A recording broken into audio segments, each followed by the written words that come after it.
From JBS Studios in Greater New York, this is the JBS News Update with Teisha Bader. I'm Teisha Bader with the JBS News Update for Tuesday, December the 13th, 2022.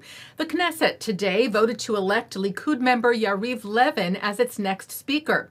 Levin, it is understood, will serve in this capacity only until a new government is sworn in.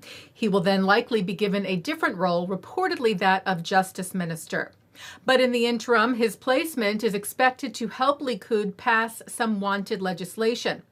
Levin replaces outgoing Speaker Yesh Atid member Miki Levy, whom he thanked, as well as thanking presumed incoming Prime Minister Benjamin Netanyahu, and said he would fill the role with deep recognition of the importance of the Knesset as the house of all of Israel's citizens, and particularly for the most vulnerable among them. Levy wished Levin well and said, "I have great respect for this house, which is the beating heart of Israeli democracy. I hope the members of Knesset will continue to faithfully serve all the state's citizens with a sense of profound respect and awe."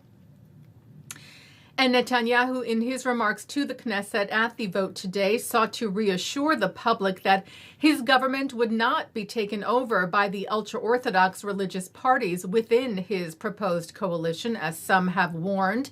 Netanyahu told the Knesset, "We will maintain the status quo. Everybody will live according to their own beliefs. There will be a state here that will take care of all the citizens of Israel without exception," calling his government one of the national right and liberal right. Well, just under a week since the White House held a roundtable with Jewish leaders on combating anti-Semitism, White House Press Secretary Karine Jean-Pierre yesterday announced the formation of an interagency group to counter anti-Semitism. She said the group will work to increase and better coordinate U.S. government efforts to counter anti-Semitism, Islamophobia, and related forms of bias and discrimination within the United States, beginning with developing a national strategy to counter anti-Semitism, to raise understanding about anti-Semitism and the threat it poses to the Jewish community and all Americans, to address anti-Semitic harassment and abuse, both online and offline, seek to prevent anti-Semitic attacks and incidents, and encourage whole-of-society efforts to counter anti-Semitism and build a more inclusive nation. The announcement was welcomed by Jewish organizations like the Anti-Defamation League, the American Jewish Committee, the Jewish Federations of North America, and the Conference of Presidents of Major American Jewish Organizations, who all took part in the roundtable last Wednesday. And a number of Jewish organizations are responding today to a report by the FBI on hate crimes for last year for underreporting such incidents, with the ADL, for example, saying that the 2021 FBI hate crimes report didn't include data from huge swaths of the country. Major cities and states' failure to report hate crimes data erases the lived experience of many Jewish people and other marginalized communities. A number of large cities did not take part in the report, including New York, Miami, and Los Angeles. CEO of the AJC, Ted Deutsch, said this year's report suffers from inadequate reporting, completely undermining the gravity of the problem of hate in the U.S. Deutsch stressed, though, that the blame for this does not solely fall on the FBI. This annual report, he said, depends on voluntary reporting from law enforcement agencies across the country.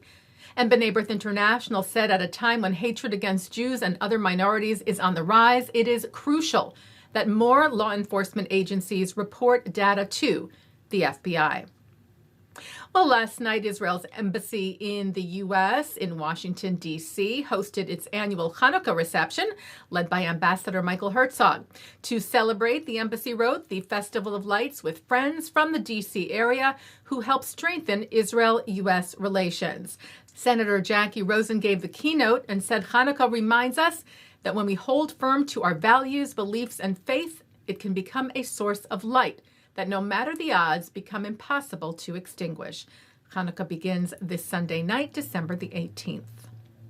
Taking a look now at our programming for tonight on JBS for Tuesday, December the 13th at 7 o'clock. Russell Robinson speaks with Gil Troy on conversations on Zionism. At 7:30, CEO of the ADL, Jonathan Greenblatt, delivers the annual State of Hate address, sharing his reflections on the current state of hate, antisemitism, and extremism during the Never Is Now summit. At 8, Robert Pape, Yolanda Savage-Narva, and Oren Segal talk about the rise in extremism, risk of political violence, and overall threats to democracy in the U.S. At 9, Mark Golub sits down with Bernard-Henri Levy on L'chaim. At 10, author Scott Shea, Rabbi Angela Buchdahl, and Rabbi Elliot Cosgrove discuss whether faith divides us or unites us with Rabbi Chaim Steinmetz. And coming up next, it's Good Week, Israel. And that's the JBS News Update for Tuesday, December the 13th, 2022. I'm Teisha Bader. Stay healthy, stay well.